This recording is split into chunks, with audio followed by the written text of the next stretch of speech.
speech. It is very You are not even touched the. Chair has to do. Sir, Anurag Thakur has given entire speech.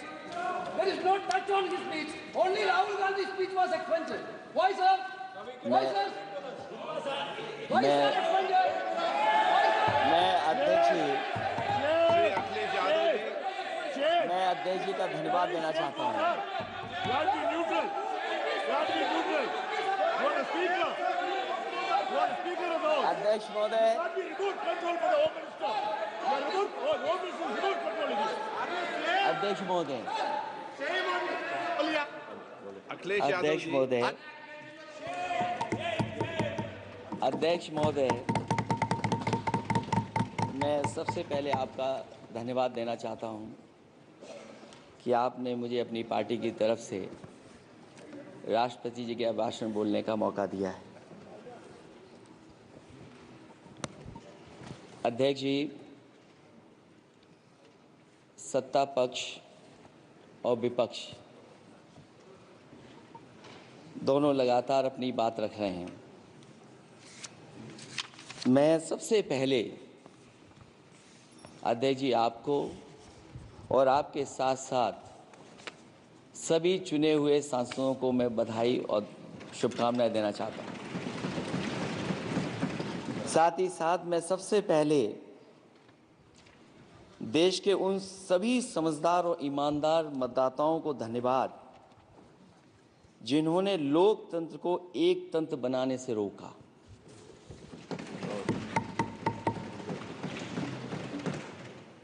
चुनाव के समय पर अध्यक्ष जी ऐसा कहा गया कि 400 पार। मैं समझदार जनता को फिर एक बार धन्यवाद दूंगा और मैं कुछ कहना चाहता हूं कि आवाम ने तोड़ दिया हुकूमत का गुरूर, दरबार तो लगा है पड़ा गमगीन में बेनूर है पर। अध्यक्ष महोदय, दरबार तो लगा है पर बड़ा गमगीन बेनूर है और पहली बार ऐसा लग रहा है हारी हुई सरकार विराजमान है।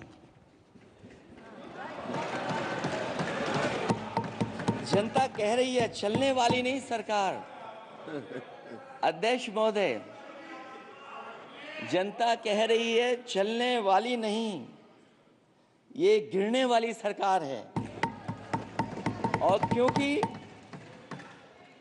ऊपर से जुड़ा कोई तार नहीं, नीचे कोई आधार नहीं, अधर में जो है अटकी हुई वो तो कोई सरकार नहीं। दरअसल पूरा इंडिया समझ गया है कि इंडिया ही प्रो इंडिया है। इस चुनाव में इंडिया अलायंस की नैतिक जीत हुई है। ये पीडीए इंडिया की सकारात्मक राजनीति, पॉलिटिक्स जो पॉजिटिव है, पॉजिटिव पॉलिटिक्स की जीत हुई है।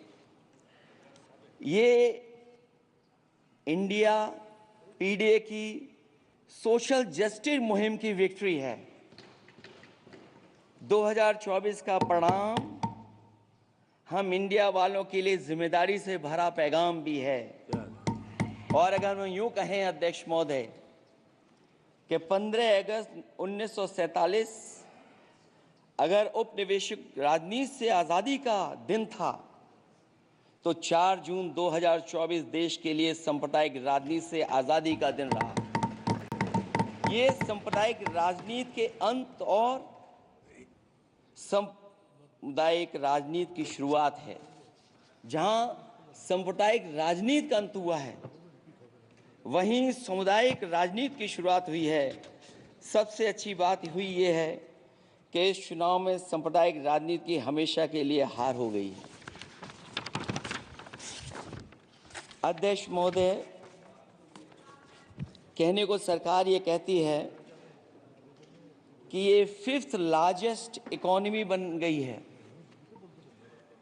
और जीडीपी के मामले में 5th वर्ल्ड की इकोनॉमी बन गई है।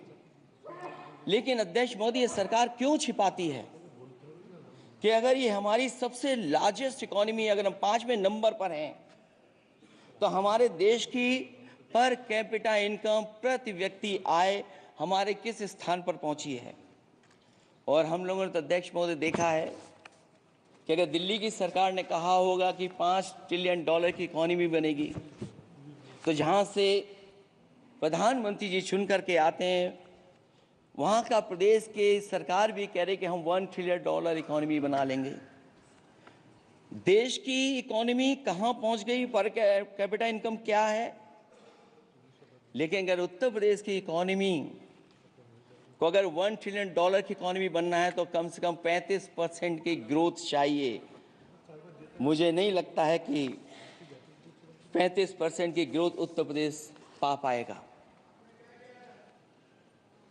हम हंगर इंडेक्स में कहाँ खड़े हैं, नीचे से कहाँ हैं। जो 5th लार्जेस्ट इकॉनमी की बात कर रहे हैं, वो इनइक्वालिटी के पैरामीटर पे कहाँ खड़े हैं, वो हैप्पीनेस इंडेक्स में कहाँ खड़े हैं। और जो लोग चुनाव को अपने तरीके से मोड़ते हैं, मैं उन्हें कहना चाहता हूं कि अध्यक्ष महोदय, इस चुनाव के परिणाम ने तोड़ने वाली राजनीति को तोड़ दिया है और जोड़ने वाली राजनीति की जीत हुई है। इस चुनाव में धन छल बल की नकारात्मक राजनीति की शिकस्त हुई है। ये चुनाव जो देश का हुआ, ये सकारात्मक राजनीति का नया दौर शुरू हुआ है। इस बार प्रो कॉन्स्टिट्यूशन वालों की जीत हुई है। हम मानते हैं संविधान ही संजीवनी है, उसी की जीत हुई है। ये संविधान मंथन में संविधान रक्षकों की जीत हुई है। अब ऊपर से नीचे की राजनीति का अंत हो गया है। अब नीचे से जो समाज की जो आवाज उठेगी, वही राजनीति का आधार बनेगी। मैं कहना चाहता हूं कि देश किसी की व्यक्तिगत महत्वाकांक्षा से नहीं, जन आकांक्षा से चलेगा। मतलब अब मनमर्जी नहीं, जनमर्जी चलेगी। इस चुनाव का बड़ा पैगाम यही है।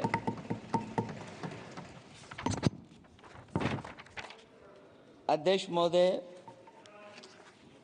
बहुत सी बातें हुई हैं। अगर उत्तर प्रदेश की बात न हो,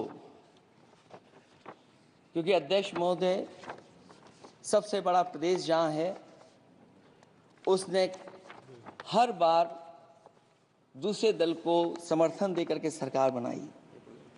मैं उन्हीं लोगों से कहना चाहता हूं कि लोग क्यूटो की फोटो लेकर बनारस की गलियों से लेकर के गंगा जी तक ढूंढ रहे हैं।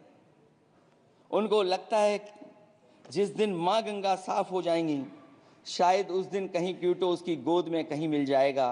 बनारसी लोग चाहते हैं कि कोई गंगा जी के भी तल में उतरकर उसका दर्द भी जाने।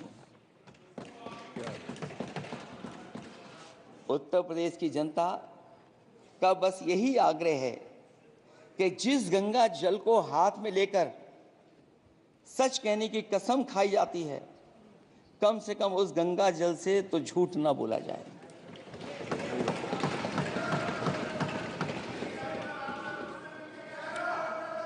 जहां विकास के नाम पर खरबों रुपए की लूट का राज खोलते भ्रष्टाचार के गड्ढे प्रदेश का नाम खराब कर रहे हैं, वहीं पहली बारिश में ही टपकती हुई छत और गिर चुकी स्टेशन की दीवार बेईमानी की निशानी बन गई है।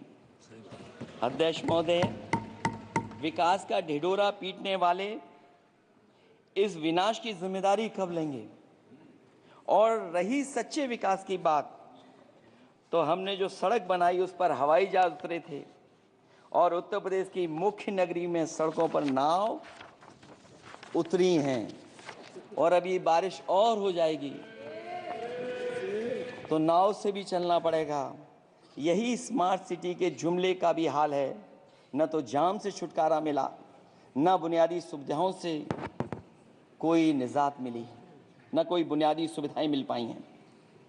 मुझे याद है अध्यक्ष महोदय, देश के प्रधान सांसद जी ने अनाथ पशुओं के बारे में बहुत कुछ कहा था।